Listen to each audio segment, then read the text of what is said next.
wa nazalat alaihumus sakinah. Kalau dia duduk mendengarkan kajian atau ceramah atau majelis zikir itu, Allah turunkan ketenangan hati, sakinah namanya.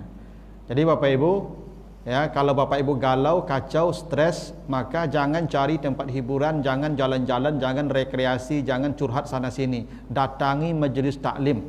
Allah jamin hatinya tenang. Sekarang ini saya yakin Bapak Ibu hatinya tenang ini. Walaupun banyak masalah tadi, walaupun beku pulang dari situ banyak lo masalah balik, tuan boleh tanggung jawab itu. Tapi selama duduk di sini pasti hatinya tenang. Itu janji Allah. Kalau ada orang duduk di majelis taklim hatinya tenang, itu maka jangan heran Bapak Ibu banyak orang takaluk dengan ceramah. Itu bukti hatinya tenang. Kalau nak tenang hatinya tak bisa lagi lalu loh Bapak Ibu. Yakinlah. Ada orang di rumah Bapak Ibu, ya lah datang spring bed, lah mati lampu, hidui AC dalam selimut, bolak-balik saya baru nak. Kenapa hati nak tenang? Dengan ceramah menyandar saya kata enggaknya lalu sahibul komik itu bukti sakinah tu Pak. Yakinlah Pak. Jadi makanya saya kalau ceramah Bapak Ibu lalu jamaah, alhamdulillah itu bonus dari Allah tu. Dan itu mahal Bapak Ibu. Ya, mahal itu. Makanya Bapak Ibu besok kadoyo ya pengajian-pengajian kok subuh kok maghrib datanglah ke masjid kok. Minimal pe lalu jo kemari. Ya. Orang ceramah kena susah mana gini Bapak Ibu. Kena do YouTube satu kini kok pulang saya lai buka di YouTube. Santiang-santiang usah YouTube dari Ambol itu. Cuman yang di YouTube tidak ada yang ampe tadi lah. Ya, ampunan tidak ada, rahmat Allah tidak ada, sakinah tidak ada, dan dibanggakan malaikat tidak ada. Kalau Bapak Ibu berjalan ke sini baru ada. Itu makanya kata Nabi, orang yang mendatangi majelis taklim itu Ibu, dihitung langkah kakinya. Satu langkah kakinya dalam hadis At-Tirmizi itu, likulli khutwatin yaktuha, setiap satu langkah kakinya itu dihitung sama dengan pahala setahun salat malam. Ibu tahajud setiap malam, tahajud setahun, baru sama dengan selangkah tadi ke sini. Makanya kata Nabi, disuruh kita mendatangi majelis taklim itu khutbah, ceramah, wasiat, ambil jalan melingkar yang panjang. Karena dihitung langkah seperti orang yang bunuh 100 orang tadi. Jadi ibu-ibu yang di Mungko tu rumah, besok kalau ada pengajian, jangan langsung kamari. Muta lu ke pasar tu kama, supaya banyak hitungan langkah kakinya, gitu. Kalau motong Ibu rugilah. Gitu. Ketik langkahnya. Gitu Ibu. Jadi rugilah ibu-ibu yang kalau dua kajian langsung pulang, rugi mana? Ya, rugi mana? Nah, kita akan bahas pagi ini Bapak Ibu surat Al-Muddatsir ayat 34 ya. Surat Al-Muddatsir ayat 34. Apa kata Allah? Auzubillahi minasyaitonirrajim was-subhi iza asfar. Demi waktu subuh apabila telah terang. Itu arti sederhananya Bu ya. Kalau dibuka terjemahan Al-Quran begitu terjemahannya itu. Demi waktu subuh apabila sudah terang. Nah, Allah dalam ayat ini bersumpah demi makhluknya yang bernama subuh. Ini sekarang ini waktu subuh. Ketika Allah bersumpah demi waktu subuh, Allah memberikan sifat subuh dengan asfar, terang. Asfar itu Bapak Ibu artinya tidak terang. Ya, artinya bukan terang. Kalau Pak buka kamus tidak terang artinya itu. Asfar itu artinya terbuka. Terbuka artinya. Itu kenapa orang yang berjalan disebut musafir. Perjalanan disebut safar. Kenapa berjalan disebut safar? Orang baru bisa berjalan kalau pintu terbuka. Jalan terbuka. Kalau jalan ditutup, pintu ditutup, orang tidak bisa jalan tuh. Makanya orang berjalan disebut musafir, perjalanan disebut safar. Artinya terbuka. Jadi subuh ini Allah sifati dengan asfar. Maksudnya terang itu yang dimaksud sebab terang itu terbuka. Kalau pintu dibuka, terang rumah kita. Kalau pintu ditutup, gelap rumah kita. Jadi yang maksud itu sebenarnya dibuka. Cuman terang itu akibat dibuka. Itu kira-kira dalam bahasa Arab begitu namanya majaz. Yang disebutkan sebab, yang dimaksud musabbab. Kenapa Allah bersumpah demi subuh dikaitkan dengan asfar, terbuka? Kan banyak yang lain itu. Kalau wal asri khusrin. Kalau wad duha manfaat. Wa amasaila fala tanhar. Kalau subuh asfar. Apa hubungannya subuh dengan asfar? Kenapa kata asfar dipilih Allah ketika bicara subuh yang artinya terbuka? Allah ingin mengatakan pada kita di waktu subuh itu Allah membukakan semua pintu-pintu kebaikan. Bapak Ibu kalau ingin mendapatkan kebaikan dunia dan akhirat, subuhlah waktunya. Petani kalau ingin menjadi petani yang sukses, jangan pernah terlambat bangun. Bangunlah di waktu subuh. Di kampung Bapak Ibu, orang bertanam bawang, bertanam ladak, bertanam laduh, bertanam tomat. Jambara orang pergi ke sawah Bapak Ibu, habis subuh langsung bawa semprot menyemprot. Bu kalau lah siang hari menyemprot, hama lari ke dalam tanah Bapak Ibu, membuang racun saja. Ya. Bapak Ibu kalau menggali lontong jam 7 baru jago baru. Seminggu gali lontong tutup ikut lema. Enak. Ya karena pagi itu pintu rezeki dibuka oleh Allah tu Bapak Ibu. Anak-anak yang belajar kalau ingin pintar, hebat, dapat ilmu, belajarlah di waktu pagi itu. Karena kata Allah wal fajri, ketika Allah bersumpah demi fajar, apa hubungan sumpah Allah? Inna hal fi zalika qasamun lizi hijr.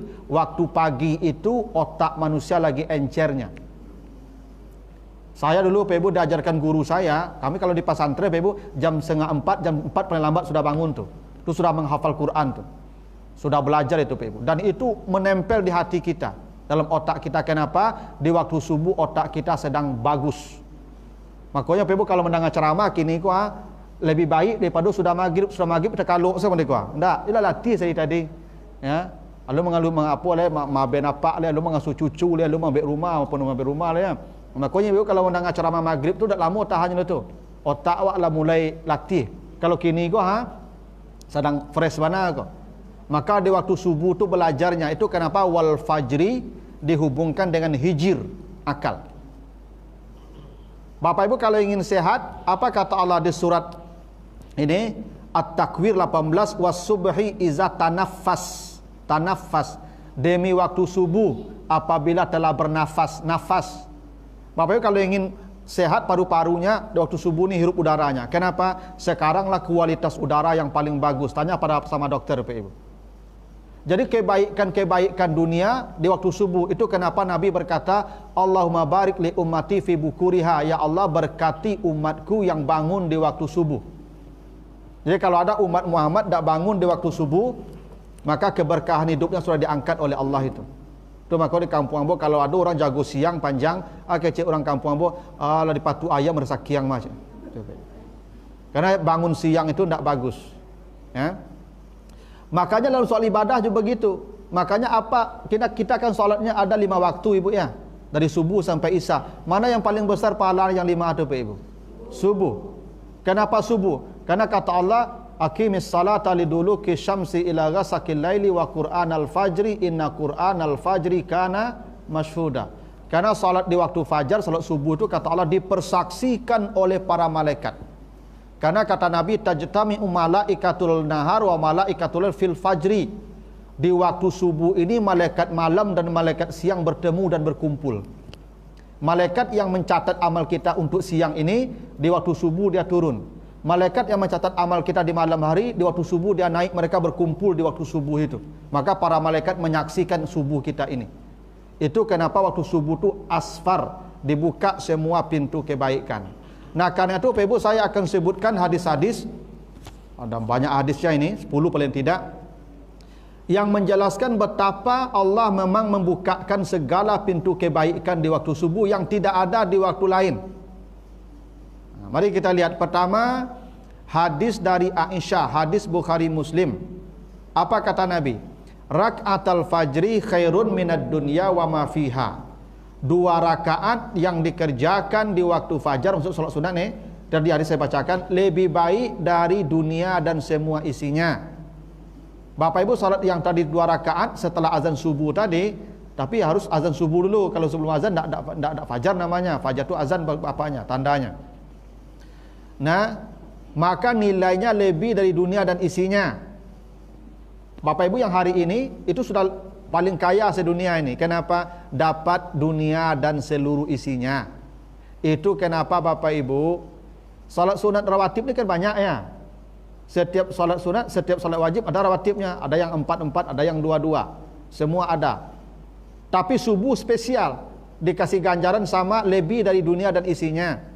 Itu kenapa Bapak Ibu amal kita tidak pernah dibalas di dunia ini. Kenapa? Dunia terlalu kecil menampung balasan amal kita. Kalau yang hari ini dikasih cash oleh Allah, di mana mau kita taruh Bapak Ibu? Kalau saya dikasih cash lebih dari dunia dan isinya, di mana saya taruh? Ibu dikasih lo cash di mana belataan, apa lagi di mana belataan kau? Akhirnya bercakap tampik oleh dunia ketiknya. Itu makanya Bapak Ibu jangan dihubungkan ibadah orang dengan dunianya. Jangan. Tidak ada hubungan dunia dengan ibadah orang. Kadang ada orang salah paham, Pak. Percuma ke masjid rajin ibadah tu apa tu ha? Siang malam ke masjid mendak pandai terlambat ke masjid, duit citu ke citu je nya, keliru ibu tu. Ya. Tidak ada hubungan hidup dunia ini jumlah rezeki dengan ibadah orang. Kalau ibadah menentukan jumlah rezeki, maka para nabi yang paling layak hidup kaya. Ada yang menandingi ibadah para nabi, Pak Ibu? Tidak ada. Tapi para nabi itu hidupnya miskin-miskin dalam tanda kutip. Hanya Sulaiman dan Daud saja yang kaya diuji oleh orang dengan kekayaan. Selebihnya hidup payah. Itu makanya istri Nabi Nuh berkhianat karena tidak mampu lagi hidup susah. Istri Nabi Lut berkhianat karena tidak mampu lagi hidup susah. Semua para nabi itu hidupnya susah. Padahal ibadahnya hebat. Kenapa? Ibadah tidak ada kaitannya dengan dunia. Ibadah di akhirat. Karena kalau soal dunia Allah sudah uruskan. Nanti Bapak Ibu baca di surah Az-Zariyat ayat 22. Wa fis sama'i rizqukum wa ma tu'adun. Di langit Allah sudah catatkan jumlah rezeki dunia kita. Tak akan berkurang, tak akan bertambah, tak akan salah kirim Allah. Yang punya kita dicatatkan akan datang ke kita sedunia orang menghalanginya. Allahumma la mani alima a'taita wa la mu'ti alima mana'ta. Bila Allah sudah catatkan di langit, sedunia orang menutup pintu datang dia itu. Bila Allah tak mencatatkannya, sedunia orang mengantarkannya tak akan sampai kepada kita. Dunia sudah Allah bagikan untuk kita. Tak adalah hubungan dengan ibadah. Ibadah untuk akhirat kita. Itu kenapa perintah Allah wabtaghi fima atakallahu daral akhirah. Engkau carilah akhirat, wala tansa nasibaka minad dunya. Jangan lupakan bagian duniamu. Ingat perintahnya beda Pak Ibu. Akhirat kau cari, dunia jangan kau lupakan bagianmu. Allah tidak mengatakan cari akhirat cari dunia, tidak. Kata Allah cari akhiratmu, jangan lupakan bagian duniamu. Untuk kenapa begitu? Dunia sudah dibagikan Allah untuk kita masing-masing. Ada yang dapat gadang saiknya, ada yang dapat ketik saiknya. Ya, maka orang yang iri dihapus amalnya. Dia tidak beriman dengan ketetapan Allah. Kalau akhirat betul kita mencarinya, Pak Ibu. Nah karena itulah ya salah satu yang dibukakan Allah di waktu subuh ini, salat sunat saja 2 rakaat lebih dari nilai dunia dan isinya. Yang kedua, kata Nabi dalam hadis dari Abu Ammarah, hadis riwayat Malik, man syahidal isya faka'anna maqama nisfa laila wa man syahidas subha faka'anna maqama laila. Siapa yang salat subuh berjamaah, kata Nabi, maka dia diberikan pahala setara dengan semalaman salat tahajud. Ibu tahajud semalaman, ya, mulai jam 11 malam tahajud sampai subuh, itu sama nilainya dengan pahala subuh berjamaah tadi. Kalau ada orang, Ustaz, saya tidak bisa tahajud Ustaz. Karena kalau saya tahajud, saya tidak bisa datang ke masjid subuh berjamaah. Atau saya subuh berjamaah tapi saya tidak tahajud. Atau saya tahajud tidak bisa subuh berjamaah, tinggalkan tahajud itu. Tinggalkan tahajud itu. Ambil subuh berjamaah. Karena kata Nabi subuh berjamaah ini nilai pahalanya sama dengan tahajud 1 malam. Dan tahajud 1 malam tu jangan Bapak Ibu kira ringan itu.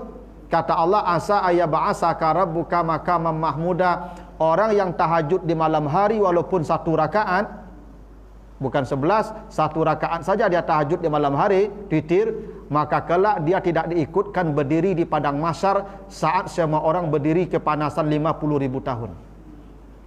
Bapak Ibu baca nanti tafsiran surah Az-Zumar ayat 68, di padang mahsyar manusia berdiri 50.000 tahun.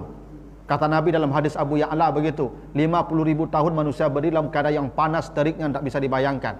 Bahkan manusia ada yang minta mati, ada yang minta jadi tanah, macam-macam pinta manusia ketika di padang mahsyar. Tapi ada manusia yang tak ikut berdiri di sana, salah satunya orang yang tahajud di malam hari, walaupun 1 rakaat. Coba hebatnya Bapak Ibu. Sekarang subuh berjamaah ini setara dengan semalaman tahajudnya. Apa dah hebat Bapak Ibu subuh berjamaah ini?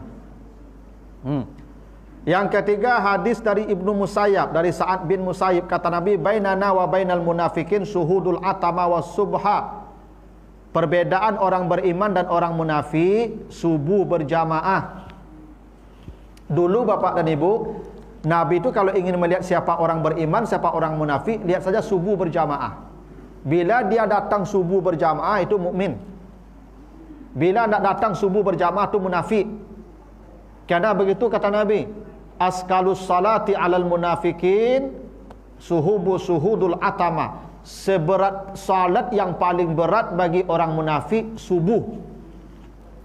Kenapa subuh yang paling berat bagi orang munafik, Pak? Karena orang munafik ini ciri-cirinya, nanti Bapak Ibu baca An-Nisa 142, orang munafik itu kalau beribadah yuraunan nas, selalu memamerkan kepada orang. Orang munafik kalau beribadah pencitraan. Kapan perlu bawa kamera live. Orang munafik itu kalau beribadah selalu memamerkan ibadah kepada orang. Kalau tidak nampak diorangnya malih beribadah. Kalau subuh Bapak Ibu, kasihan Bapak Ibu tampaan subuh kau, orang laluk sadonya baru.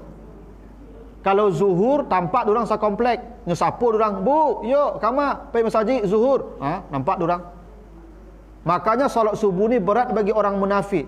Maka kalau ada orang subuh datang ke masjid berjamaah, pasti bukan orang munafik. Tapi Bapak Ibu jangan salah paham pula. Besok pagi beko jangan Bapak Ibu sagang kau munafik sih kau mah. Batu.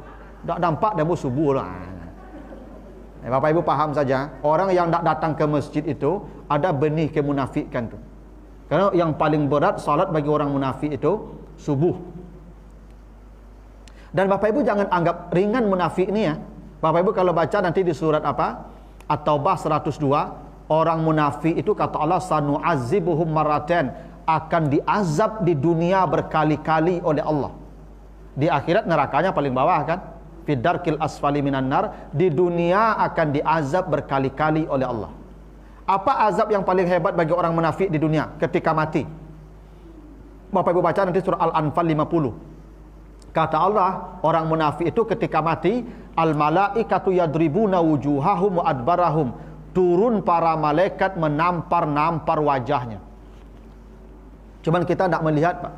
Orang munafik itu yang pamali sama yang subuh maka masjid, Pak, mati tapuk-tapuk malaikat di situ. Cayolah kamu. Encak Bapak Ibu, untung leko ada live ada apa ya rekaman, di-share ke jamaah nanti Pak ke warga. Kalau ada orang tak datang subuh berjamaah ke masjid, besok mati ditampar-tampar malaikat tu. Kau tak percaya cubalah, kau tangka-tangka cubalah. Ya Pak. Allah sebut begitu. Orang munafik itu kata Allah, itu surat Al-Anfal 50 itu, kalau dia mati nanti malaikat menampar-nampar wajahnya. Bapak Ibu jangan bayangkan tangan malaikat sekarang tangan ambo kok.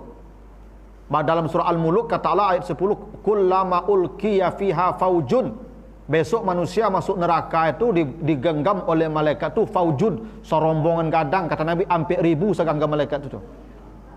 Dan jangan pula Bapak Ibu bayangkan orang masuk neraka badan sekadang-kadang awak kau. Nak, kata Nabi dalam hadis Bukhari, dirsuhu mislal Uhud. Orang kalau masuk neraka satu giginya sebesar bukit Uhud. Gigi secik sekadang bukit Uhud, sekadang kapalo Bapak Ibu tu. Gadang Pak. Bakok digadang orang masuk neraka Pak supaya gampang mengazabnya. Orang kalau badan gadang kau Bapak Ibu, ya, kok kan dilacui picing saya matu kanai mah. Ya nak. Tapi kalau ketek badannya mambung-ambungnya, dia melincahnya Pak Ibu. Itu maka orang masuk neraka kok badan digadang sekadang-kadangnya Pak. Gampang mazabnya orang kalau badan gadang kok. Ratu azabnya. Yang segadang itu badannya segadang bukit Uhud itu, ciek giginya oleh malaikat seganggam itu hampir 1000. Itu yang kamu nampak Bapak Ibu besok tu. Yang tak subuh berjamaah tu kali tanpa mati itu. Jadi kalau ada orang melengah-lengah mati model kuah, tu bisa jadi wallah, tapi jangan Bapak Ibu salah paham ya, bisa jadi sedang kali tanpa. Tapi jangan Bapak Ibu besok salah lo kan ada orang lengah-lengah model kuah. Ikon yang kecil ustaz patang orang. Ya. Jangan. Karena kita kan tak tahu lagi apa yang terjadi ketika itu Bapak Ibu. Tapi Allah menjamin orang munafik itu kalau mati kata Allah ditampar-tampar malaikat. Bacalah Al-Quran begitu. Nah, salat subuh berjamaah lah yang akan menghentikan itu.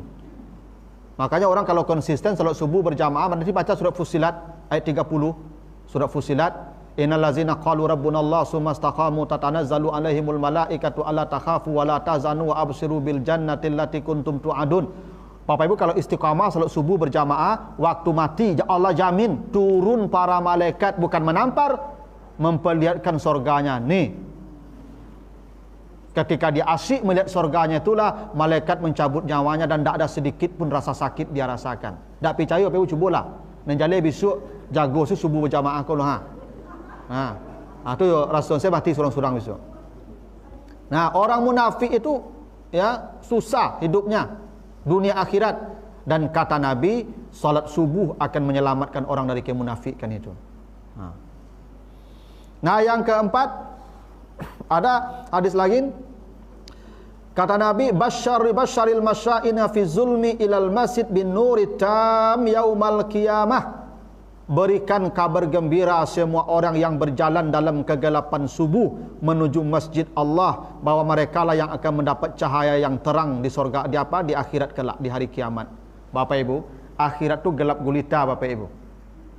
Ada orang-orang kata Allah yang mendapat cahaya terang. Siapa mereka? Mereka kabarkan yang berjalan di malam hari menuju masjid untuk salat subuh.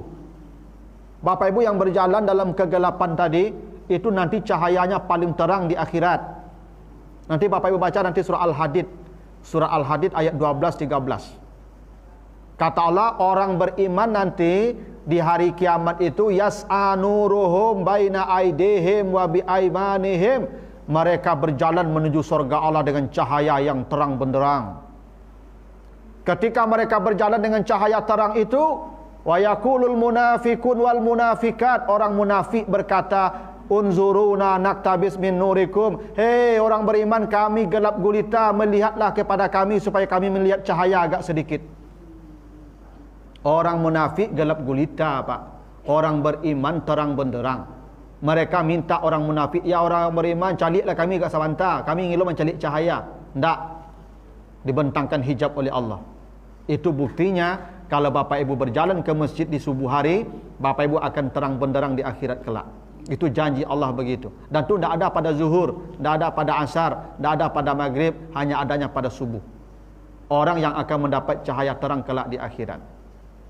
Lalu hadis berikutnya, layali jannar ahadun shalla qabla tulu'i syamsi wa qabla wurubiha. Api neraka tidak akan menjilat siapa yang menjaga salat subuh berjamaah. Tapi kalau menjaga salat subuh ini pas waktunya salat subuh berjamaah, neraka tidak akan menjilat tubuh orang itu, dijamin itu. Ya. Nah, hadis berikutnya kata Nabi, innakum satarawna rabbakum kama tarawna hazal qamar. Pada waktunya ada orang-orang tertentu yang dilihatkan, yang diberi kesempatan melihat Allah seperti melihat bulan purnama. Langsung, dan itu kebahagiaan yang paling besar. Wujuhu yauma izin nazirah, nadirah ila rabbiha nazirah. Wajah-wajah ketika itu berseri-seri cerah gembira. Kenapa? Akan diberi kesempatan melihat Tuhannya.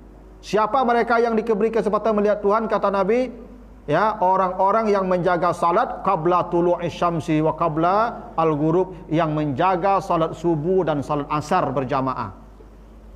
Bapak Ibu kalau menjaga salat subuh, salat asar berjamaah, orang yang itu akan diberi kesempatan melihat Allah sejelas-jelasnya kelak di akhirat, dan itulah nikmat yang paling besar. Kelak penduduk sorga ditanya, apa kata Allah? Sudahkah kalian nikmati sorga? Sudah. Bagaimana sorga? Masya Allah. Apa lagi yang kalian inginkan? Kami ingin melihat engkau ya Allah. Ternyata sorga ini nikmatnya tidak sebanding dengan melihat Allah. Melihat Allah lebih hebat nikmatnya. Maka Allah pun memperlihatkan dirinya kepada mereka. Nah, inilah janji Allah. Siapa mereka? Orang yang menjaga subuh dan asar berjamaah. Karena subuh dan asar kau barik ibu. Barik kau mah. Kalau maghrib ramai orang tiba Pak. Kalau pulang ke Rajul sudah mandi, sudah makan bagaimana tanang-tanang awak. Yang paling ketik ibadah aku maghrib, pahalonya, pik tu paling rami Pak. Ya. Ambo heran mangan yang paling ketik dicari orang Pak. Dan yang paling gadang lah. Isya ada hadisnya. Subuh dan Isya, betul. Orang munafik itu ya yang paling berat subuh dan Isya. Karena Isya itu malam hari dulu Pak Ibu. Ya, jadi kalau ada orang subuh berjamaah, Isya berjamaah, itu diangkat juga kemunafikan dalam dirinya. Dan berjamaah ini dalam hadis Muslim begini, man shalla fi jama'atin arba'ina yauman, siapa yang salat berjamaah 40 hari. 40 hari dia berjamaah Pak Ibu ya. La tafutuhu takbiratul ula, tidak pernah terlambat satu rakaat pun, selalu dapat rakaat pertama 40 hari non stop. Apa kata Nabi? Kutibalahu bara'atan, Allah tuliskan dia 2 kebebasan. 1 bara'atun minan nar, bebas dari api neraka. Itu hadis kita bacakan tadi. Wa bara'atun minan nifaq, bebas dari kemunafikan. Bapak Ibu kalau ingin selamat dari api neraka, selamat dari munafik, nih 40 hari jaga, jangan pernah terlambat. 40 hari non stop. Kau yang pensiun bisa kok. Ya. Yang pensiun ku cuba agak sekali kau. Ya, sampai 10 hari tapi tak pernah terlambat. Ya kalau yang masih dinas mungkin banyak alasan. Yang masih haid mungkin ada alasan. Iya, ya kalau tak ada lama lah bisa tu ha. Ha, lah pensiun lah bisa tu ha. Cubalah apa ibu agak sekali. Ya. Ya lah bebas semua apalagi yang tak ada suami ni. Oh lah bebas mana tu. Kalau ada suami tak boleh ibu ke masjid jamaah lah kalau tak minta izin. Ibu yang punya suami kalau pergi ke masjid berjamaah minta izin. Pak, dan pergi masjid lah semayang. Dan saya ke masjid lah, ke masjid lah jangan berhenti ibu ke masjid. Jangan pergi lah masjid. Yo kau ada pak jawab yang model tu, ibu minta izin ke pak. Ya kan? Hanya tagahan ibu. Yang mana tahu pak kau damam bagai sakit bagai dak niunya ibu painya. Jangan pergi ibu. Situ dak ke masjid urusan situ. Ada enggak pergi ke masjid? Tak boleh lah berdosa ibu. Ya. Oh tak boleh ni ibu minta izin ibu tu. Ibu dah bisa kalau rumah bak kata ibu saya lah pergi ke masjid termasuk je minta izin. Tak boleh perempuan keluar rumah hingga ke masjid kata Nabi. Illa bi izni, kecuali dengan izin suaminya. Tak boleh ibu dengan ceramah kok. Kalau dah minta izin pulang lai, jangan sikoyo lai. Apa kau minum kopi bagai, kau minum teh bagai rumah ibu dengan ceramah aja. Dosa ibu dengan ceramah kau mah. Kau pulang apa? Ibu pulang lo lai. Jangan duduk siko lai. Kalau apa lah pulang ibu jangan siko je lai. Tu apa kau minum bagi itu? Kau jangan ambil kopi saya surang. Tak bisa pandai-pandai ambil surang lo keraju ibu itu. Nah. Kewajiban ibu itu. Ibu amal ibu dah banyak-banyak loh kata Nabi. Ibu salat 5 waktu, dak berjamaah dak antilah. Rumah saya. Lalu puasa Ramadan ibu dak tarawih dak antilah rumah saya lah. Tapi ibu patuh melayani suami sampai mati. Surga menanti ibu tu. Ibu ceramah tiap hari rajin ceramah. Pi apa pak ibu padia saya makan surang laluk surang. Oh, nak masuk surga ibu lah. Nah. Jadi besok itulah ibu cari-cari lapak lo. Kalau lah tagak apa sudah subuh tu jangan duduk sekolah, pulang capek. Ben apa tu makan. Jadi ibu menjawab je, ibu pokoknya. Apa kecen ibu pulang capek pulang lah itu. Ya. Kecuali apa duduk siko, duduk ibu siko. Walah, tapi kalau apa lah pulang ibu jangan dengan ceramah aja. Tak boleh. Ibu tu milik apa? Dari ujung rambut sampai ujung kuku ibu milik apa? Itu makanya Nabi Ayub, jadi Bapak Ibu bacalah di surat Shad ayat 41 sampai 44 itu, surat Shad. Nabi Ayub memukul istrinya. Istri Nabi Ayub ni tokoh Allah suruh. Kata Allah, ambil seikat lidi, pukul istrimu kata Allah. Kenapa? Istri Nabi Ayub itu pergi ke pasar menjual rambutnya untuk dimakan. Suami sakit nak dimakan dak ada, suami tak bisa mencari piti lo, awak lapar. Pailah isteri ke pasar menjual rambutnya tanpa sepengetahuan Nabi Ayub. Pulang marah Nabi Ayub, bala pontong serambut dan minta izin, nanti ditokok istrinya tu mah. Kenapa? Menjual rambut tanpa izin. Kan rambut ambo dak ada rambut ibu lai. Mi rambut itu milik apa? Maka ibu-ibu kalau kamu potong rambut itu mengecek ke apa? Pak, ambo kalau ngarik rambut tak usah caknya. Jangan ngarik rambut itu lai. Dosa ibu. Banyak kutu tak ada, ambo ketujuh kutu tu cak pak. Orang tahu kok model tu Alah. Jadi bapak ibu jago-jago, Allah lewat jampe pe ibu macam mana matu Allah lah tu. Bapak ibu jago-jago lah subuh jamaah kaya. Itu janji Allah tadi begitu banyak. Wajar Allah mengatakan wasubhi iza asfar, demi waktu subuh apabila telah terbuka. Karena di waktu subuh ni Allah membukakan semua pintu-pintu kebaikannya. Itulah Bapak Ibu. Mudah-mudahan ada manfaatnya. Iya, bukan di Jakarta maksudnya Bu, di beberapa tempat. ada pemahaman hadis Nabi, hadis sahih Muslim, khairu salatin nisa'i fi ka'ri buyutihinna, sebaik-baik salat perempuan di rumah. Itu hadis sahih itu. Maka sebagian memahami kalau Nabi mengatakan perempuan lebih baik di rumah, tu mangayo ke masjid lah, tu kurang akal nama itu. Di rumah nilai 1, di masjid 80-nya, tu mengapa ke masjid walati. Itu Bapak Ibu kesalahannya, jangan memahami dalil parsial. Jangan memahami ayat atau hadis itu saja. Ada ayat jangan kamu salat kalau mabuk.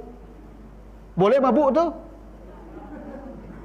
Kan yang dilarang jangan salat kalau mabuk. Ayat itu tidak sendiri, ada ayat lain, ada 4 ayat yang menjelaskan itu. Hadis ini juga tidak sendiri. Tidak ada Nabi melarang perempuan ke masjid. Ada hadis Muslim juga. Apa kata Nabi? Khairu sufufir rijali awwaluha wa syarruha akhiruha, dan seterusnya. Sebaik-baik saf laki-laki paling depan, seburuk-buruk saf laki-laki paling belakang, sebaik-baik saf perempuan paling belakang, seburuk-buruk saf perempuan paling depan. Terlepas nanti hadis itu pahamannya. Kalau begitu ada tak perempuan salat berjamaah pada masa Nabi? Ada, tu makuk saf perempuan diatur paling belakang. Tapi bakok paling belakang masjid lu melampu le, alu batil laki-laki perempuan le, ibu dakik-dakik kapak berpusu-pusu tengah malam dia kau dah jadi apa semayang dia kau. Tu makanya ibu di belakang paling rancak. Tapi kalau masjid lah tarang lah do batil laki-laki perempuan ada siku ibu saf mungku kuah. Jangan pahami parsial. Jadi kondisi dulu kenapa perempuan disuruh di rumah? Dulu masjid jauh dari rumah, listrik tidak ada, orang jahat banyak. Perempuan keluar subuh jam 3 pagi. Subuh di Makkah tu ibu jangan kecek sama jawab jam 5. Kalau musim dingin jam 3 orang subuh tu. Isya jam 10 malam tu.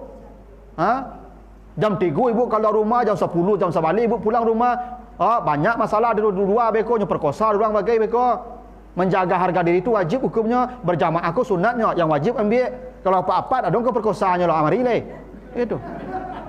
Itu parsial apa ibu? Jangan parsial memahami hadis itu. Itu tidak semua perempuan lebih baik di rumah. Pertama kondisinya kalau seperti dulu. Tapi kalau masjid dakik rumah aman, awak tarang, tak ada masalah masjid dah le. Atau yang baik di rumah tu perempuan masih punya anak-anak balita, ni masih punya anak ketek-ketek. Kalau di rumah salat jadi bawa lo ke masjid nyola-nyolanya upah orang mereka. Di rumah salat menjaga anak tu wajib, kadang palonya berjamaah aku sunatnya. Ya. Atau ibu yang suaminya sakit. Ibu kalau ada suami ibu sakit, ibu jangan ke masjid je. Bu apa kalau sakitnya manjo? Iya. Apa kau kalau sakit ibu, nyo kandaknya banyak dan harus capek. Kalau apa, bu minta minum, itu ibu mencuci di belakang tu, cuci piring. Lah setengah jam baru bu hantar minum ke capak, ndak pegunur dari kau lah ya caknya. Tu makanya ibu-ibu kalau sakit apa, ibu ndak usah ke masjid, jago apa tu tarui sampai sehat atau sampai mati. Iya. Kalau ibu-ibu sakit apa ke masjid? Kalau ibu kalau sakit tak manjo loh. Ya. Atau perempuan yang cantik bana, sabana rancak bakile, asa masuk di pintu tu panjang jadi apa-apa kinyo. Ibu ni rancak tu rumah salat, menggaduh orang kamarima. Tapi kalau lah pensiun lah karipu, gigi lah tangga, ibu masuk masjid orang lengah-lengah, saya akan mari ibu lah. Jadi tak semua perempuan itu ibu lebih baik di masjid. Cuma ada orang yang memahami hadis itu tekstual. Saya tak menyalahkan juga, itu pilihan masing-masing lah. Ya. Tadi kan berlaku umum tadi, tak ada laki-laki saja tu yang subuh berjamaah, tak. Laki perempuan. Maka dijagalah baik-baik ibu-ibu ya. Jadi besok ibu-ibu itu salah. Besok kalau ada ceramah subuh siko atau ceramah maghrib, ibu cari lapak lu. Kalau duduk siko apa ibu duduk. Tapi kalau pulang apa pulang ibu leh. Pada ambo tuntut dapat dia kira suka gara-gara ustaz lu mah ya. Bukan minum bukan ada. Gitulah ibu-ibu ya. Mudah-mudahan ada manfaatnya apa-apa, lebih kurang mohon maaf. Subhanakallahumma wa bihamdika asyhadu an la ilaha illa anta astaghfiruka wa atubu ilaika. Wassalamualaikum warahmatullahi wabarakatuh.